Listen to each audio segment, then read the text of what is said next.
At 8:07 a.m., the elevators of Blackstone Meridian Tower opened with the soft chime of polished money and rehearsed authority.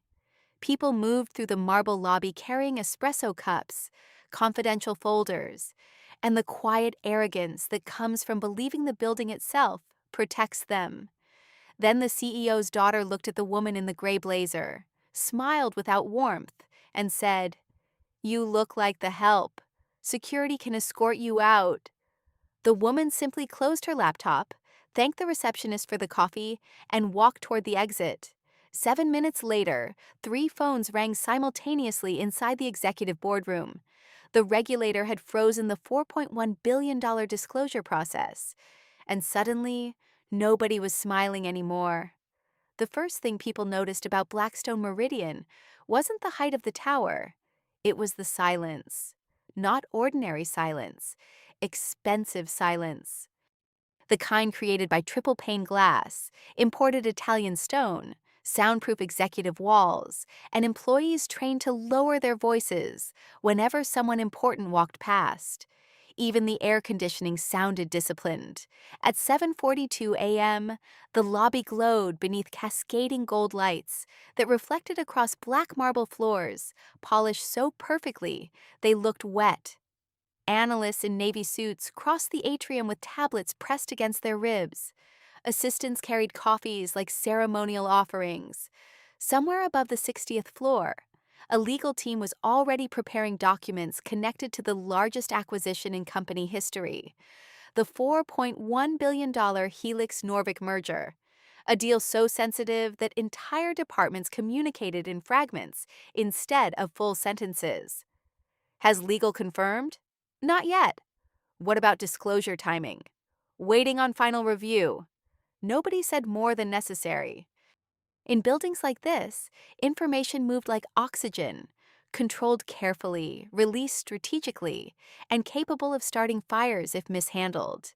And at exactly 7:46 a.m., Elena Vale stepped into the lobby wearing a charcoal gray blazer that looked almost too simple for the room. That was the first mistake people made. They judged the fabric before they understood the woman. No designer logos, no oversized jewelry, no entourage, no performance. Just a slim leather laptop case, low heels that made almost no sound against the marble, and the calm posture of someone entirely comfortable in rooms that made other people nervous. The receptionist glanced up. Name? Elena Vale. The receptionist's expression changed immediately. Not dramatically, just enough. Recognition. "Oh, they've been expecting you."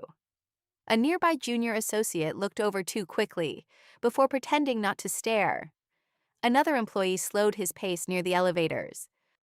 Because inside Blackstone Meridian, almost nobody had met Elena Vale, but everyone had heard the name, mostly in whispers, mostly from legal, mostly followed by sentences that ended abruptly when senior executives entered the room. "That's the woman from the Singapore negotiations. She handled the Rotterdam exposure issue." No, apparently she stopped the Zurich investigation before it became public. "I heard regulators answer her calls directly." Rumors multiplied in corporations the way reflections multiplied in mirrored hallways. Quietly, distorted, dangerously. And Elena walked through all of it without reacting to a single glance. The elevators opened. Floor 71, Executive Operations. The door slid shut behind her with a whisper. Inside the mirrored elevator walls, she finally exhaled once. Not from fear, from fatigue. 3 intercontinental flights in 6 days. 14 hours of disclosure negotiations. 92 pages of regulatory amendments rewritten overnight. And now this, another executive transition meeting. Another corporate family pretending inheritance was a qualification. She rubbed lightly at the corner of one eye as the elevator climbed. Ding. Floor 71. The executive corridor resembled a luxury hotel more than a workplace. Soft lighting hidden beneath dark walnut panels. Abstract artwork worth more than most people's apartments. Glass conference rooms where entire careers could disappear during a 15-minute meeting. Near the center office stood Ava Carlyle, 26 years old, perfect posture, perfect makeup, perfect white suit, the CEO's daughter, officially, Executive Vice President of Strategic Image Management. Unofficially, the reason half the senior staff updated their resumes every quarter. Ava believed confidence and cruelty were the same thing. Worse, she believed humiliation was leadership. She stood beside two assistants reviewing presentation layouts on a tablet, while a stylist adjusted the lighting angle inside the conference room. "Too cold," Ava said. "It washes me out." The stylist immediately apologized. One assistant nodded too quickly. Another typed frantic notes. Nobody questioned her. Nobody ever did. Then Ava looked up and saw Elena. Her eyes paused first on the gray blazer, then the simple leather case, then the absence of visible status symbols. A tiny smile appeared, the dangerous kind. Not emotional, evaluative, like someone deciding whether an object belonged in the room. "You," Ava said casually. Elena stopped. "Yes?" Ava tilted her head slightly. "I thought executive staff were arriving later." "I'm here for the Helix disclosure review." One assistant suddenly looked down at the floor. Another stopped typing entirely. Because the sentence changed the atmosphere immediately. Helix wasn't ordinary business. Helix was the company's future. The merger would redefine market ownership across 3 continents. Investors were already positioning billions around the announcement timeline. Regulatory timing alone could swing valuations by hundreds of millions before lunch. And Ava, unfortunately, hated being corrected by reality. Her smile sharpened. "Oh," she said slowly. "You're with support operations?" Elena blinked once. "No." Ava stepped closer. The corridor became very quiet. "You should know something about this floor," Ava continued. "Presentation matters here. Optics matter. We can't have people wandering executive halls looking like hotel staff." One assistant closed his eyes for half a second. Tiny movement. But Elena noticed. Everyone noticed. Ava folded her arms. "So let's save everyone time. Leave your badge at reception." Silence. Cold, polished, corporate silence.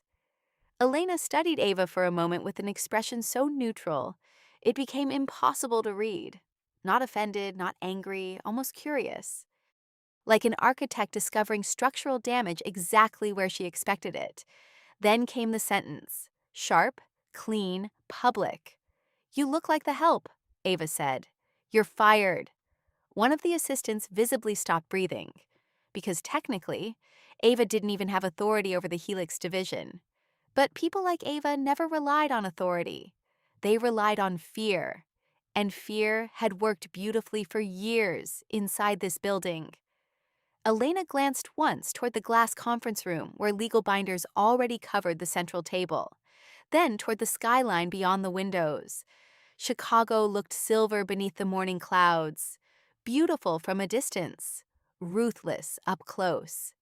Without saying another word, Elena calmly placed her laptop case on the nearby console table, opened it, removed a thin black laptop, closed 3 active documents, disconnected 1 encrypted drive, then softly lowered the screen. Click. The sound seemed strangely loud. Ava smirked slightly, assuming victory had arrived faster than expected. "That's better." But Elena only looked at the receptionist assistant standing near the corridor entrance. "Thank you for the coffee earlier," she said warmly. The young woman blinked in confusion. "You're welcome." Then Elena turned and walked toward the elevators. No dramatic speech, no argument, no visible humiliation. And somehow that felt worse. The elevator doors closed behind her. The corridor remained frozen. One assistant finally whispered, "Do you know who that was?" Ava rolled her eyes immediately. "Yes, someone unemployed." But the assistant didn't answer. Because at that exact moment, on floor 68, inside Regulatory Affairs Conference Room B, a compliance attorney named Martin Kessler received an incoming encrypted notification. priority level crimson, subject line, section 17, disclosure authority, primary signatory status changed. Martin frowned, opened the file, and felt the blood leave his face. "No," he whispered. Across the room, another attorney looked up. "What happened?" Martin stared at the screen. The Helix disclosure certification. He swallowed once. Was tied to Elena Vale. Silence. Not confusion. Not ordinary concern. The kind of silence that appears 1 second before a skyscraper realizes its foundation just shifted, because without the primary disclosure authority sign-off, the $4.1 billion filing could not legally proceed. And 7 minutes after Elena stepped into the elevator, the regulator halted the process. At 8:14 a.m., panic arrived quietly. Not with shouting, not with alarms, not with dramatic headlines flashing across television screens. Real corporate panic never looked cinematic in the beginning. It looked like executives walking faster than usual while pretending not to. It looked like assistants suddenly whispering into headsets near elevators. It looked like legal teams refreshing the same email every 6 seconds, hoping reality might change itself out of embarrassment. And on floor 71 of Blackstone Meridian, reality had become extremely embarrassing. Martin Kessler entered the executive corridor carrying a tablet so tightly his knuckles had turned pale. He didn't stop at reception, didn't greet anyone, didn't even acknowledge Ava Carlyle standing outside the conference room reviewing lighting options for the investor livestream backdrop. "Where is Elena Vale?" he demanded. The question hit the corridor like dropped glass. Ava slowly turned. "Excuse me?" Martin stared directly at her. "Where is Elena Vale?" Several nearby employees immediately pretended to work while listening to every syllable. Ava gave a small laugh. "The woman from support operations?" Martin's expression didn't move, and that was the moment the temperature changed. Because people in corporations develop instincts around danger, not ethics. Not morality, danger. And Martin suddenly looked like a man watching smoke rise beneath a locked door. "She is not support operations," he said carefully. Ava folded her arms. "Well, she's gone now." Martin blinked once. "Gone?" "She was removed from executive access." "By who?" Ava's jaw tightened slightly. "By me." Silence. Pure, catastrophic silence. One assistant quietly stepped backward. Another lowered his eyes toward the floor, as if avoiding eye contact could erase employment history. Martin inhaled slowly through his nose, then asked the question nobody wanted answered. "Do you have any idea what you just did?" Ava's expression hardened instantly. "Oh, I'm sorry," she snapped. "Should I ask permission before cleaning up my own floor now?" Martin looked at her the way surgeons look at x-rays they already know are bad. "The Federal Trade Disclosure Authority froze the Helix filing 6 minutes ago." Nobody moved. Even the air conditioning suddenly sounded louder. Ava gave a dismissive shrug. "So, legal fixes it. That's your department." Martin didn't answer immediately, because the truth sounded too absurd to say quickly. Finally, "We can't." Ava frowned. "What do you mean you can't?" Martin turned the tablet toward her. There, across the screen, glowed a compliance structure chart filled with approval layers, encrypted signatures, and disclosure authority assignments. At the center sat one name, Elena Vale Primary Disclosure Authority, International Review, Certification. Ava stared, then stared longer, because some names carry weight only after they disappear. "That," Ava began slowly, "that can't be right." "Oh, it's right." Another voice entered the corridor, cold, measured, terrifyingly calm. Everyone turned. Richard Carlyle had arrived, CEO of Blackstone Meridian, 62 years old, silver tie, immaculate posture. The kind of man newspapers described as disciplined, strategic, and visionary, because nobody wanted to print the word feared. He walked toward the group with controlled precision, while two senior legal advisors followed behind him, carrying folders and phones ringing nonstop. Richard's eyes locked onto Martin first. Status. Martin answered immediately. Regulatory processing halted under Section 17, pending disclosure recertification. How exposed are we? Investor notice window opens in 51 minutes. One of the legal advisors added quietly, 3 banks are already requesting clarification. Another, and Norvik Capital has paused final authorization. Richard's jaw shifted slightly, barely visible, but devastating, because billion-dollar men didn't show emotion publicly unless the situation was already serious. Then his eyes moved toward Ava. What happened here? Ava straightened immediately. There was confusion regarding personnel access. No, Martin said flatly. There wasn't. Silence again. A dangerous amount of silence. Richard extended his hand toward the tablet. Martin gave it to him. Richard read exactly 3 lines before his expression changed. Tiny movement, almost invisible. But everyone on the floor saw it, because powerful people rarely looked surprised, and Richard Carlyle suddenly looked surprised. Elena was removed? He asked quietly. Ava tried to recover control. She wasn't presenting herself appropriately for executive operations. Nobody informed me she... Richard looked up sharply, and the sentence died in her throat. You terminated the lead disclosure authority attached to a $4.1 billion international merger. His voice remained calm, which somehow made it worse. Based on her blazer? No one breathed. Ava opened her mouth again, closed it, opened it again. She looked like... The help? Martin interrupted. The words landed brutally, because now the corridor had witnesses. And witnesses transform mistakes into history. Ava's face lost color. Richard turned away from her immediately. When did Elena leave the building? Approximately 7 minutes ago, an assistant whispered. Richard checked his watch, then finally muttered something that sent a visible chill across the legal team. Call investor relations. One advisor hesitated. What should we tell them? Richard stared through the conference room glass toward the skyline beyond the tower. Clouds had darkened over downtown Chicago.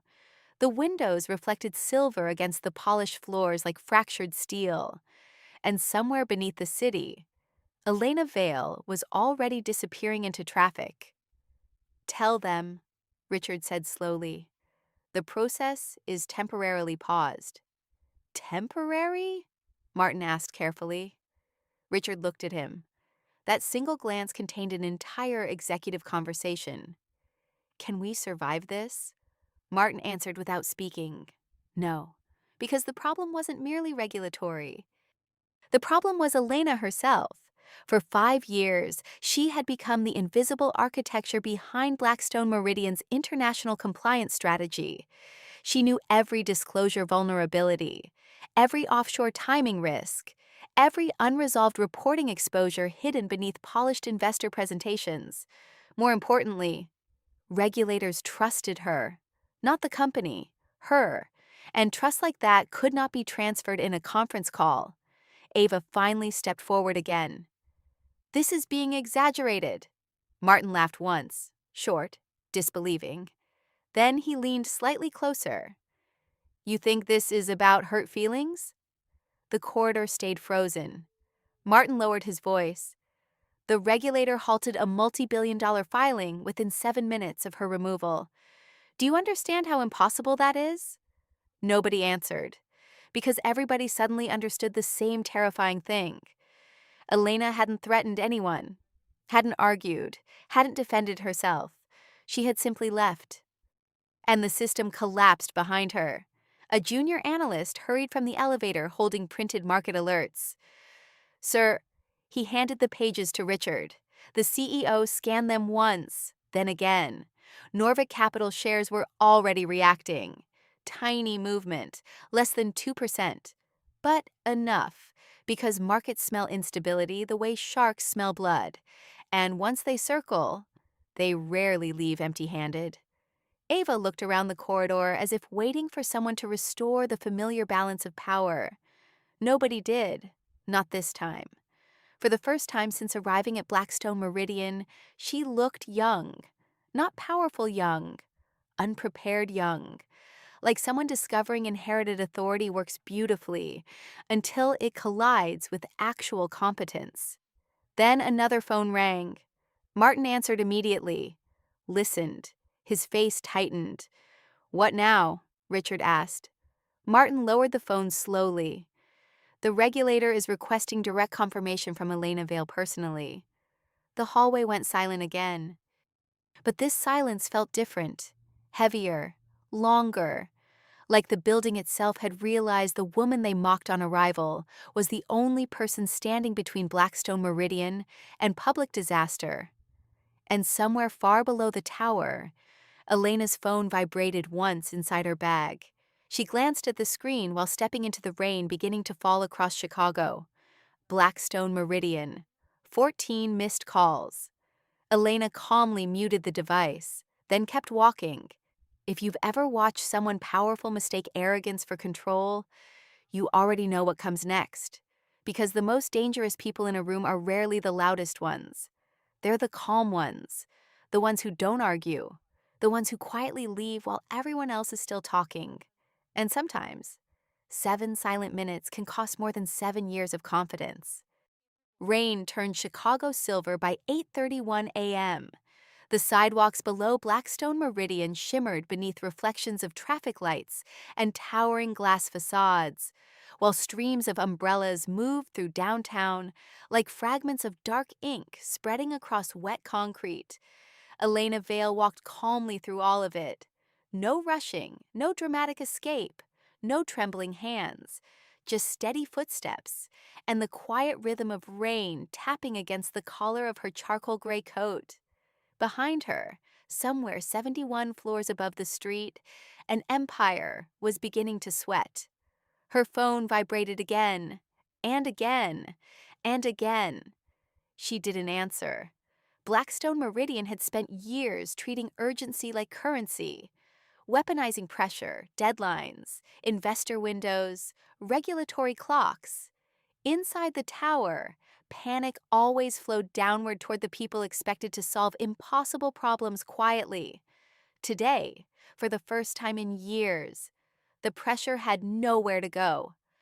Elena stopped beneath the awning of a small cafe tucked between a law office and a luxury watch boutique.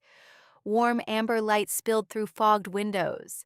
Inside, people typed on laptops and argued softly over cappuccinos, completely unaware that a multi-billion-dollar merger was balancing on the edge of collapse 3 blocks away. She finally removed the phone from her bag. 23 missed calls, 7 voicemails, 2 encrypted priority requests, and 1 message from Richard Carlyle himself.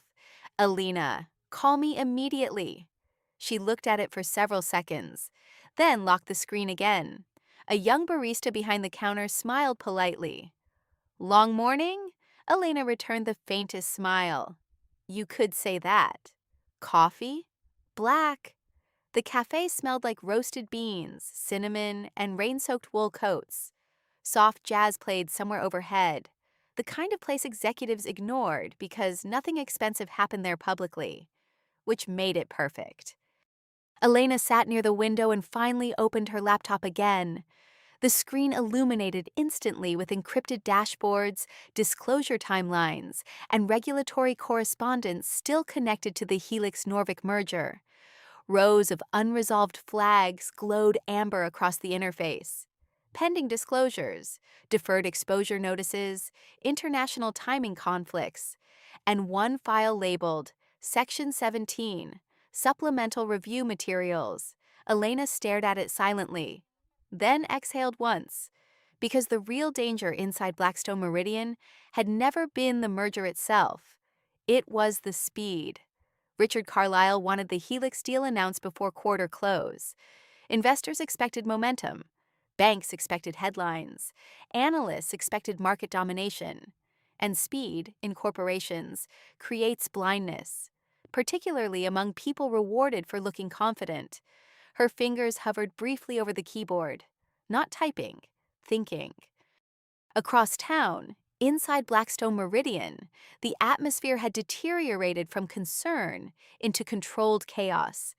Executive assistants moved between offices carrying revised talking points no one believed. Legal teams occupied conference rooms like emergency surgeons trying to stabilize a patient, while executives argued over who caused the bleeding. On floor 71, Ava Carlyle stood alone near the conference room windows, staring at her own reflection. For the first time in years, nobody was trying to impress her. That frightened her more than the regulator. She heard footsteps approaching behind her. Richard Carlyle. Her father stopped several feet away. Not close enough to comfort, not far enough to dismiss. "You embarrass the company," he said quietly. Ava crossed her arms immediately. She overreacted. "No," Richard replied. "You underestimated her. She's an employee." Richard's expression hardened. She was the reason this deal survived Brussels, Singapore, and Zurich without public review. Ava looked away toward the rain sliding down the glass. "You never told me that." Richard gave a cold laugh. "You never asked." The sentence landed harder than shouting would have, because Ava suddenly realized something humiliating. Entire sections of the company operated beyond her understanding. Not because information was hidden, because competence had never interested her until now. "You're making this sound catastrophic," she muttered. Richard didn't answer immediately. Instead, he handed her a printed page. Regulatory exposure summary. She scanned the numbers once, then slower. The color disappeared from her face. Deferred disclosure liabilities, cross-border reporting inconsistencies, conditional investor dependencies, everything legally manageable, but only under precise sequencing. Only if handled correctly. Only if Elena remained attached to the certification process. "That's impossible," Ava whispered. "No," Richard said calmly. "That's corporate law." Silence stretched between them. Outside the conference room, employees avoided eye contact while pretending not to listen, because everyone understood something fundamental about powerful families. The public damage always starts privately. Ava looked back at the paper. "If this becomes public," Richard finished the sentence for her. "Norvik walks." A chill moved through the corridor. Because if Norvik Capital exited the merger publicly, Blackstone Meridian wouldn't just lose the deal. It would signal weakness. And markets punish weakness with religious enthusiasm. Meanwhile, 3 blocks away, Elena finally opened the Section 17 supplemental review file. Pages of disclosure annotations appeared across the screen. Her own notes, her own warnings, her own recommendations repeatedly marked, "Revisit before final filing." She scrolled slowly, then stopped, one paragraph highlighted in yellow. A deferred compliance discrepancy tied to overseas reporting timing. Minor on paper, potentially catastrophic under public review. Elena leaned back slightly in her chair, because she remembered exactly what Richard Carlyle had said 2 weeks earlier during a midnight conference call from London. "We announce first, clean details later." At the time, half the room had nodded. Investors loved confidence. Banks loved momentum. And executives addicted to growth often confuse acceleration with intelligence. Now the entire structure stood one regulator away from public scrutiny. Her phone vibrated again. This time, Martin Kessler calling. Elena watched the screen for 3 full rings before answering. Martin exhaled audibly in relief. "Elena!" "Good morning, Martin." "That depends entirely on you." She glanced toward the rain outside. "Interesting answer." "Elena, listen carefully. The regulator is demanding direct confirmation before reopening the process." "I assumed they would." "Richard wants a meeting." "Of course he does." "Elena." Martin lowered his voice. "How bad is this?" "Not the merger. Not the delay. This the hidden question beneath all corporate questions. How close are we to disaster? Elena remained silent long enough for Martin's breathing to tighten slightly. Finally, that depends. On what? Whether Blackstone Meridian wants compliance? She looked again at the highlighted disclosure note. Or optics. Martin said nothing, because suddenly the real problem had become visible. The company didn't merely lose a disclosure authority. It lost the only person still willing to slow the machine down before it drove through a legal wall. Elena, Martin asked carefully, are you coming back? Outside, thunder rolled softly above the city. Inside the cafe, someone laughed near the espresso machine. Cups clinked. Rain tapped the windows like impatient fingers. Ordinary life continuing peacefully beside extraordinary corporate collapse. Elena closed the laptop halfway, then gave the only honest answer she had. I haven't decided yet. And back inside Blackstone Meridian Tower, investor calls were already beginning to queue. By 9:02 a.m., Blackstone Meridian no longer felt like a corporation. It felt like an evacuation site disguised as luxury. Phones rang unanswered. Conference room doors opened and closed every 30 seconds. Assistants moved through corridors carrying revised statements that became outdated before reaching the next floor. Somewhere in investor relations, 3 senior analysts were trying to stop financial media from noticing unusual movement surrounding the Helix Norvik announcement window, which unfortunately was already happening. Because markets don't need facts to panic, they only need hesitation.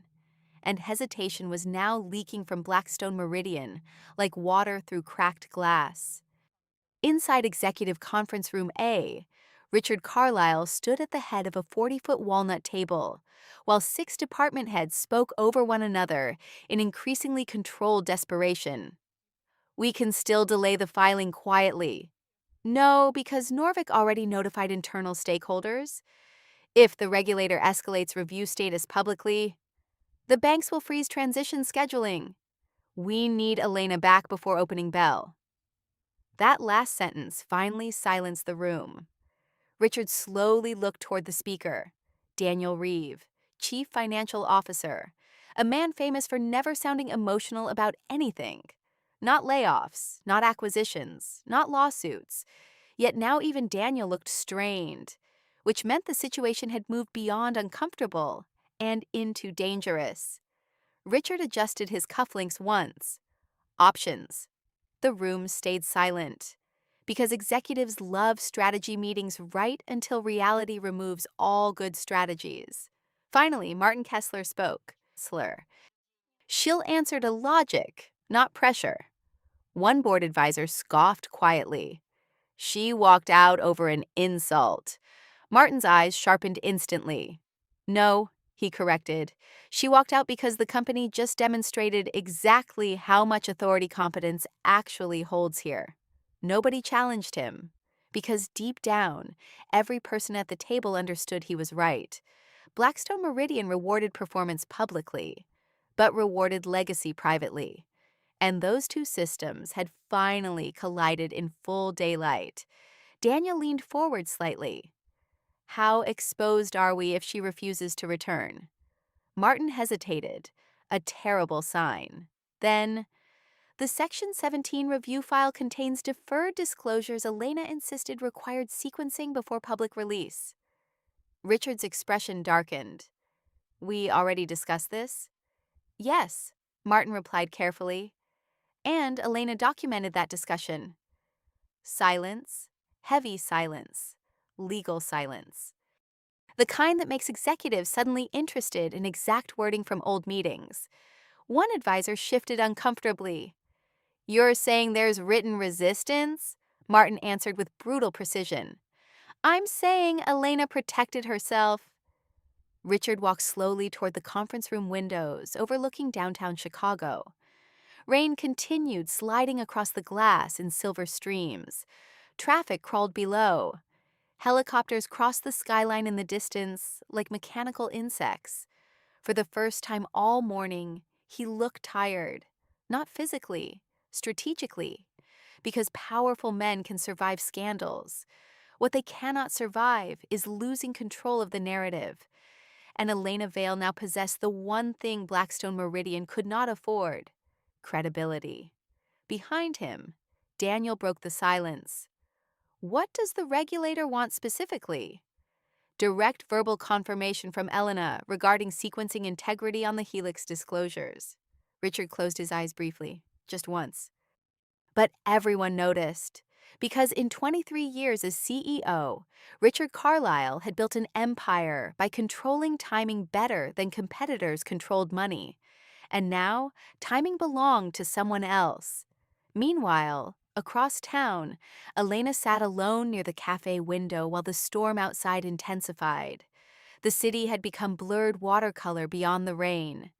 She reread the disclosure file one final time, not searching for mistakes, searching for intention.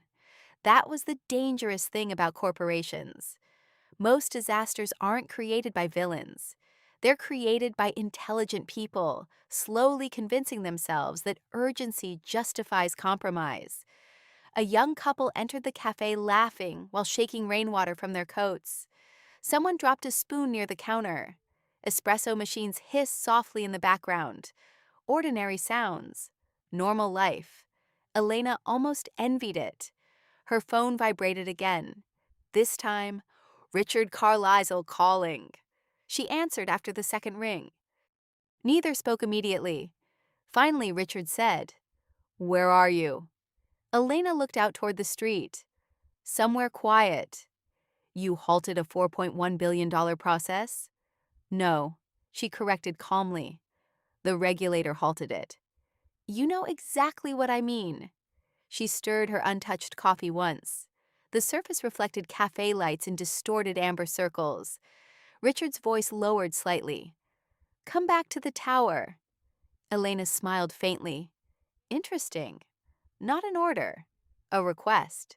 That alone revealed how serious things had become. "Why?" she asked. "To resolve this." "Elena." His tone sharpened. "We do not have time for philosophy this morning." Her expression cooled slightly. "And that," she said softly, "has always been the problem." Silence.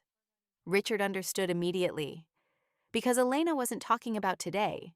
She was talking about years. Years of accelerating filings. Years of compressing compliance timelines. Years of executives treating disclosure law like an obstacle course instead of structural engineering. Finally, Richard exhaled slowly. "What do you want?" There it was, the real question beneath every corporate negotiation. Not morality, not fairness, terms. Elena looked down at the highlighted section 17 annotations on her screen, then toward the rain-covered skyline beyond the cafe windows. "I want the filing delayed," Richard answered instantly. "Impossible." "Then the regulator will eventually discover the sequencing conflict independently. We can manage it internally." "You said that in London?" Another silence. Longer this time. Because truth becomes very uncomfortable when repeated calmly. Richard spoke again, quieter now. "If Norvik loses confidence, the merger collapses." "Elena," he said carefully, "thousands of jobs are attached to this acquisition." Classic executive reframing. Transform risk into responsibility. Make resistance sound selfish. Years ago, it might have worked. But Elena had spent too long watching corporations weaponize urgency against the people cleaning up executive decisions afterward. "You're asking me to certify timing I already flagged as unstable," she replied. "We're asking you to protect the company." "No," Elena said softly. "You're asking me to protect momentum." The sentence landed with surgical precision. Because momentum had become religion inside Blackstone Meridian. Faster growth, faster announcements, faster valuations, and eventually, faster mistakes. Richard's voice became colder. "If this deal fails publicly, the market reaction will be severe." Elena remained calm. "Then perhaps it shouldn't have been rushed privately." Inside the conference room back at Blackstone Meridian, Martin and Daniel watched Richard's side of the call carefully from across the table. They couldn't hear Elena's voice, but they could read Richard's face, and what they saw frightened them. Because Richard Carlyle no longer looked like a CEO negotiating with an employee. He looked like a man realizing the quietest person in the company had documented every warning before the collapse began. Then Richard finally asked the question nobody else had the courage to ask. Elena, if the regulator opens full review... He stopped, didn't finish, didn't need to. Elena understood perfectly. How bad could this become? She looked again at the disclosure file, at the deferred sequencing notes, at the time-stamped recommendations, at the warnings everyone called overly cautious. Then she answered with complete honesty. That depends how many shortcuts your executives forgot I documented. And inside Executive Conference Room A, nobody moved. Because suddenly, the storm outside the tower no longer sounded like rain. It sounded like time running out.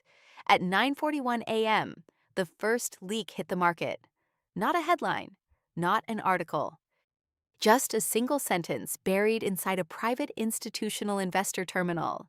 Helix Norvik disclosure process, experiencing regulatory delay. That was all it took. Within 90 seconds, analysts began calling assistance. Within 3 minutes, financial journalists started messaging anonymous sources. Within 5 minutes, Blackstone Meridian's internal chat system transformed into digital panic disguised as professionalism. Does anyone have confirmation? Investor Relations says temporary. Temporary how? Legal isn't answering. And somewhere on floor 54, a junior analyst quietly updated his resume during a compliance briefing. Because smart employees always recognize the sound of structural failure before executives do. Inside Executive Conference Room A, the atmosphere had become suffocating. No one touched the catered breakfast arranged along the marble side counter. Espresso sat cooling untouched beside legal binders. Screens across the wall displayed market movement, investor communications, and a terrifying increase in media monitoring alerts. Daniel Reeve checked another update from Investor Relations, then looked up slowly. Norvik requested written reassurance. Martin immediately answered, "We can't provide it without Elena." One board member slammed a pen onto the table. "This is absurd. One compliance officer cannot hold an entire merger hostage." Martin turned toward him with visible exhaustion. "She isn't holding it hostage." "Then what would you call this?" Martin's expression sharpened. "I would call this what happens when corporations confuse replaceable employees with irreplaceable systems." Silence. Because everyone in the room suddenly understood the distinction. Elena had never been important because of title. She was important because the architecture itself trusted her. Regulators, disclosure chains, cross-border approvals, risk sequencing. Entire invisible frameworks had quietly formed around her competence over years of crisis management. And now, Blackstone Meridian was discovering the terrifying reality of modern corporations. The people who actually hold structures together are often treated the worst right before collapse. Richard Carlyle stood motionless near the windows, while downtown Chicago disappeared beneath darker storm clouds. His phone buzzed again, private board line. He answered immediately. "Yes." The voice on the other end spoke for nearly 30 seconds without interruption. Nobody else in the room moved. Finally, Richard replied, "No, the filing is not dead." Pause. "No, this is not a liquidity issue." Longer pause. Then his jaw tightened. "I understand what market perception looks like." He ended the call without another word. Daniel studied him carefully. "The board?" Richard nodded once. "They want contingency language prepared." The room reacted instantly. Because contingency language was executive vocabulary for survival planning. Not confidence, not recovery, survival. One advisor rubbed both hands over his face. "If the press connects this to regulatory sequencing..." "They will." Martin interrupted. Nobody argued. Because financial journalists smell blood faster than investors. And if reporters discovered the merger delay began immediately after the removal of the lead disclosure authority, the story would evolve from market instability into executive incompetence, potentially worse, a governance scandal. Meanwhile, 3 blocks away, Elena finally finished her coffee. Cold now, bitter, untouched for nearly 20 minutes. Outside, the rain had softened into mist drifting between skyscrapers like smoke. Her laptop remained open before her. Section 17, supplemental review materials glowing silently across the screen. Every timestamp, every recommendation, every warning, preserved perfectly. That was the ironic thing about compliance work.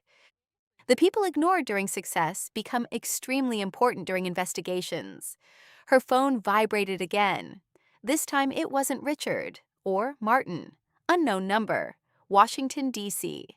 Elena watched it ring once, twice, then answered. Ms. Vale, a calm voice said immediately, "This is Deputy Director Warren from the Federal Trade Disclosure Authority." Straight to the point. No corporate politeness. Government regulators rarely waste words during unstable situations. Elena speaking. "We would like clarification regarding the Helix Norvik sequencing review." Of course they would, because regulators develop instincts the same way predators do. And 7-minute collapses attract attention. Deputy Director Warren continued, "Your certification withdrawal triggered automatic escalation protocols." "I'm aware. We'd like to know whether the filing delay is procedural." A slight pause. "Or substantive." There it was, the dangerous distinction. Procedural problems create delays. Substantive problems create investigations. Elena looked out through the cafe window, toward the distant outline of Blackstone Meridian Tower, cutting into the gray sky. Beautiful building. Fragile leadership. Carefully she asked, "Are you requesting an official statement?" "Yes." "And if I decline?" Another brief pause. "Then we proceed independently." Elena closed her eyes for 1 second, because now the situation had crossed an invisible line. This was no longer merely corporate pressure. Now federal timing had entered the room. And once regulators begin asking whether an issue is substantive, executives stop sleeping normally. Back inside Blackstone Meridian, Richard's assistant entered the conference room carrying a printed tablet summary. Her face looked pale. "Sir," Richard took the device, read the screen, then went completely still. Daniel noticed first. "What happened?" Richard handed him the tablet silently. Daniel scanned the message, then muttered one quiet word. "God." Martin stood immediately. "What?" Daniel slowly looked up. "The Federal Trade Disclosure Authority just suspended preliminary acceleration status." The room froze, because acceleration status was the mechanism allowing the merger timeline to move rapidly through disclosure sequencing. Without it, the entire acquisition slowed into standard review exposure. Weeks instead of days. Maybe months. Markets hated months. Investors hated uncertainty. And hostile competitors loved both. One advisor whispered, "How bad does this get?" Nobody answered immediately, because for the first time all morning, nobody actually knew. Then Martin's phone buzzed. He checked the screen and looked directly at Richard. "It's Elena." Every person in the room went silent. Martin answered immediately and activated speaker mode. "Elena." Her voice arrived calm and clear through the conference room speakers. "I spoke with the regulator." No one interrupted. "I informed them the filing requires sequencing review before certification proceeds." Daniel closed his eyes briefly. Richard finally spoke. "Elena." But she continued. "And before anyone says this publicly, I did not accuse Blackstone Meridian of fraud, concealment, or misconduct." A visible wave of relief moved through half the room. Then she added, "Because at this moment, I still believe this can be corrected properly." Silence again. Sharp silence. Conditional silence. The kind that contains invisible warnings underneath polite wording. Richard understood immediately. At this moment, meaning the situation still had a direction. For now. Elena, he asked carefully, what do you need? Outside the tower, thunder rolled across Chicago again. Inside the cafe, Elena watched rainwater slide slowly down the glass, while pedestrians hurried beneath umbrellas, completely unaware that billions of dollars were balancing on a single conversation. Then she finally gave the answer Blackstone Meridian had avoided hearing for years. The truth, she said softly, and enough time to survive it.